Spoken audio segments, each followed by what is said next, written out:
Hello, guys! Welcome to Versatile and Viable. What do you think brings success to people? Is it their perfection in the work or their practice? Let us look into this example. Jerry N. Ulsman is an American photographer and was an early exponent of photo montage in the 20th century in America. When he was working as a professor in University of Florida, he gave an assignment to his students. He decided to divide his film photography students into two groups.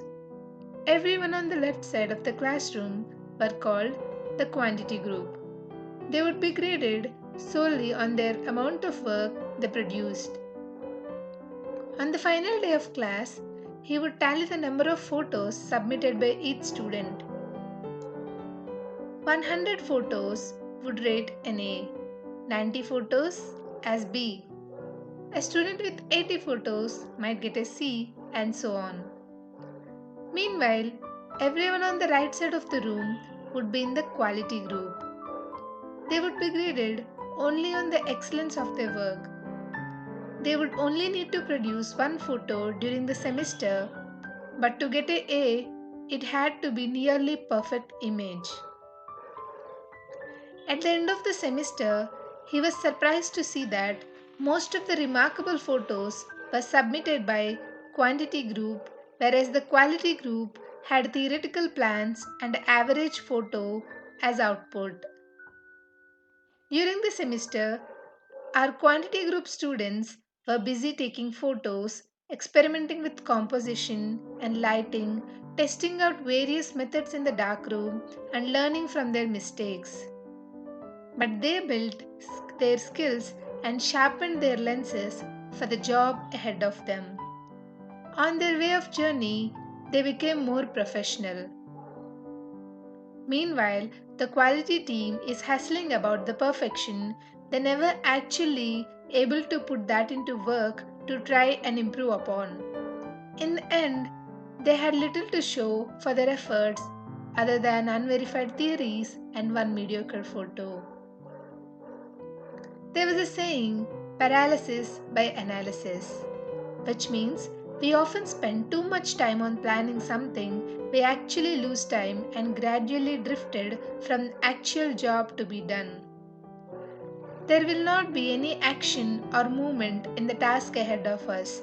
Planning is important, but wasting too much time on how to do and waiting for the best way to appear out of thin air is actually nothing but a hindrance to the work.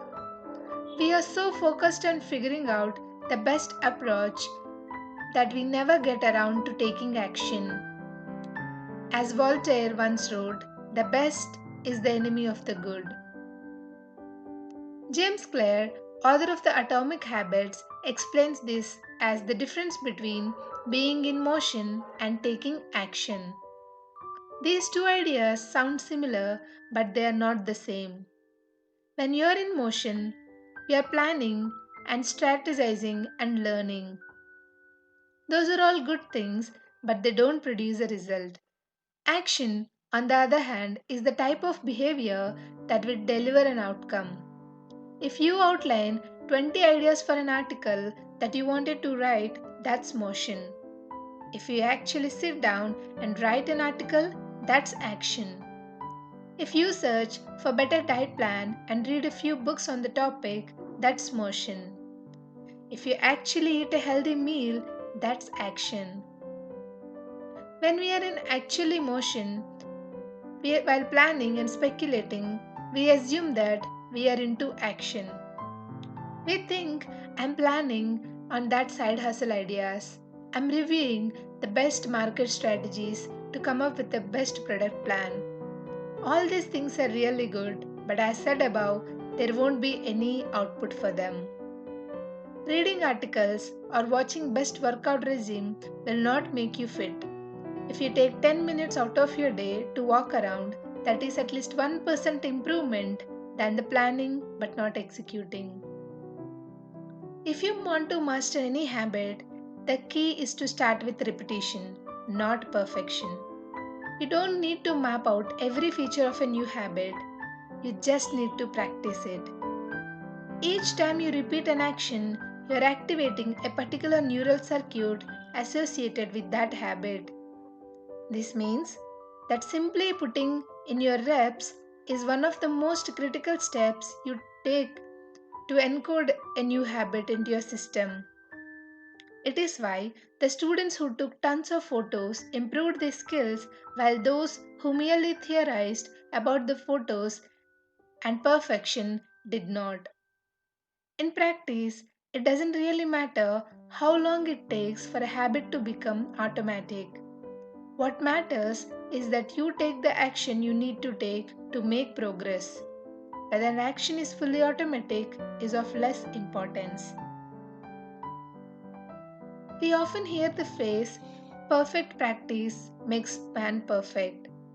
This can be applied anywhere. Every student who gained good marks might have revised many times or practiced the math multiple times. A musician would have practiced for months before putting up a spectacular show. A swimmer might have spent years on practice before competing in Olympics. It's their commitment towards their goals and led them to their success. Practice has significant effect on the physical changes of the brain. This is proven by scientific studies also. Habit formation is the process by which a behavior becomes progressively more automatic through repetition. The more you repeat an activity, the more the structure of your brain changes to become efficient at that activity. Neuroscientists call this long term potentiation, which refers to the strengthening of connections between neurons in the brain based on recent patterns of activity. With each repetition, cell to cell signaling improves and neural connections tighten. First described by neuropsychologist Donald Hebb in 1949, this phenomena is commonly known as Hebb's law, and we can put it as neurons that fire together wire together. Don't aim for perfection, but get into a habit of doing things even if you're not having any perfect plan. This is how every expert of the respective field has been built. Remember, they were also beginners at one point of time. Too much planning is not actually necessary. Once you have adequate information and clarity on the task, it's time to get some hands on practice. All it takes is not the motion to fool you, but to get into action. Well, if you find that action is difficult to get started, stay tuned to our next video where we will share about how to get this motion turned into action using simple tips. Well, if you like this video, give it a big thumbs up and subscribe to our channel to never miss an update. Thank you so much for watching. Hope to see you again.